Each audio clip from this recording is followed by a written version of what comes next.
the pandemic is still affecting us. Mhm. So when you talk about community and how it feels like shit is really bleak out here, there are a lot of people still acting out from the social isolation that was forced upon them by the pandemic. There are a lot of people who realize that they have a void within themselves, and they are filling that void by lashing out at other people. So the level of vitriol across the platforms that we frequent, because none of us just use one, right, has increased because the algorithm brings us that vitriol because it makes them money. Does that make sense?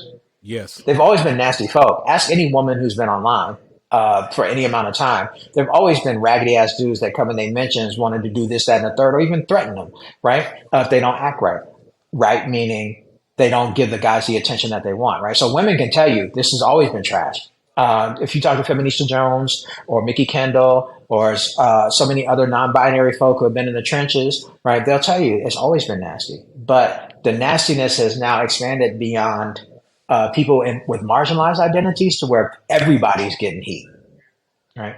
And that leads to people's perception that online environments right now are more toxic than they've ever been, right? And to a certain extent, I agree with them, but I also ask people to examine the context, right?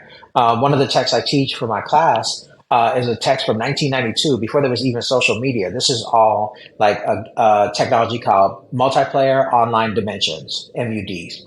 And the famous article is called A Rape in Cyberspace, 92.